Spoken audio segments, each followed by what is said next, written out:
So the white supremacist yesterday, when asked about Americans hurting from the economy, says, I don't care. You know, that should be and is the MAGA slogan. I don't care. Because that's what you voted for in 2024. You said, I don't care about the officers that took their own lives after January 6th. I don't care about the women that Donald Trump raped. I don't care about the survivors of Epstein Island. I don't care that people can't afford health care. I don't care that 14 million children go to school hungry. I don't care that 800,000 people are homeless. You said, I don't care, I don't care, I don't care. He promised me money. I don't understand why how many of you little white trash 6-teeth base that marry your sisters and live in a trailer are upset about his comment. You're just upset that it came back to you. You know, when you all elected this white trash president, this rapist, I said something. I said, the only thing that is going to move MAGA is when it negatively affects them. When your racism, when your bigotry, when your xenophobia, when your misogyny, your white supremacy, when the darkness came back to you, that is the only time you were going to care. And that's what you're starting to see now, a little bit. That's it. Now, it's unfortunate that people that are poor are going to suffer, but it's unavoidable. The amount of selfishness is, it's even sadder for all these people that run around with their crosses and Bibles and say they're pro-life and that they love their neighbor as thyself, and the only person they voted for is themselves, because they actually didn't care about anybody else except themselves and their bank accounts. That's why you people aren't Christians. You're nothing more than antichrists, modern-day Pharisees, religious zealots. And you weaponize the Bible in order to maintain white supremacy. That's all this is. And now you're shocked and awed and hurt that it negatively affected you. But you've been telling people that your whole lives. Every 4 years, what do Republicans ask? And this will explain why Republicans are like this, right? They are last in education, last in healthcare, last in quality of life. Most of the red states are high in crime. They live in poverty. They don't have a lot of wealth, right? But what happens? Who am I going to blame this year in the midterms? Blame the libtards. Yeah, blame the libs. And they pick some white conservative or some I want to be white black representative, which are very few and far in between. And they tell them who to blame.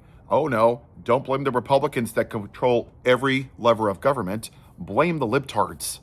Ooh, this year, blame the immigrants. Hey, blame the black people because they're not qualified if they're pilots.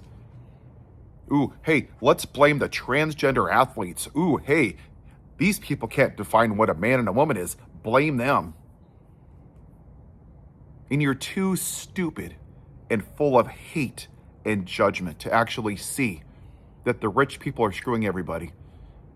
This man literally got off an airplane in China with Elon Musk and the CEO of NVIDIA with his own kids and their wives. They're taking a family vacation on Air Force One while you can't even pay gas and you're too stupid to see it because you watch Fox News 26 hours a day. And you're more concerned about hating somebody that you were told is your enemy, the libtards. What's awful about the libtards? I just want to know. What? Universal health care? Raising minimum wage? Making housing affordable? Taxing the crap out of rich people? Gun reform? Because the number one cause of death is children. Now, if you're not going to even address that, then don't call yourself pro-life. Don't. But what you get stuck on is abortion. And the sad part is you will do everything in your power and you will vote with every ounce of your white supremacist in your body and force a woman to give babies. But you won't do a damn thing if she can't afford a car, if she can't afford health care, if she can't afford formula, if she's homeless.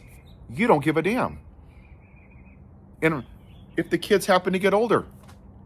Again, you don't care if they're shot in a school. You don't care if they're sexually assaulted by Donald Trump. You don't care if they're raped by Donald Trump. You don't care if he sits there while officers beat their lives on January 6th.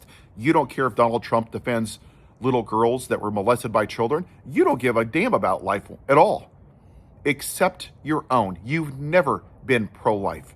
You're pro-selfishness.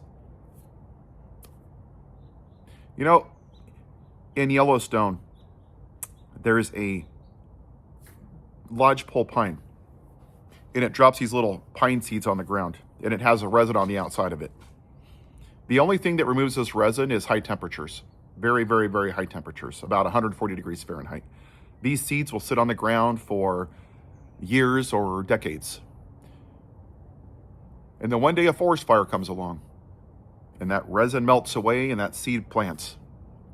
But what happens as a result of the forest fire? It doesn't care. It'll burn trees, deer, antelope, people, tents, cabins, grasshoppers, beetles, ants, doesn't care. But that's what y'all voted for. In 24, you voted for a forest fire because you thought that the fire would only affect others, black people, brown people, immigrants, transgenders, lesbians, gay people, anybody that doesn't fit into your white supremacist point of view, which is exactly what the founding fathers were. They designed it to benefit white people because that's exactly what this is really about. You wanted to own the libs, and anybody that wasn't white, you want them to be pushed to the ground, which is exactly what you're seeing by the Voting Rights Act. And if you would have listened to the black woman, Michelle Obama, she goes, if you think that your whiteness is going to keep you safe, you're sadly mistaken. You all are going to lose your farms. You won't be able to find fertilizer. You're going to lose your homes. You're going to lose your cars. Good. Maybe you'll stop being selfish pricks. Maybe God is trying to sell you something. Maybe you should actually be pro-life for once in your life and stop caring about people. And I'm not going to move off of this hill. If you call yourself a Christian, I dare you to stand before God on Judgment Day and explain to God how you justified voting for a rapist, a man who actively defends child molesters. Stand before God and tell him why you supported the man that pardoned 1,500 white men that beat police officers and led to the death of 5 officers.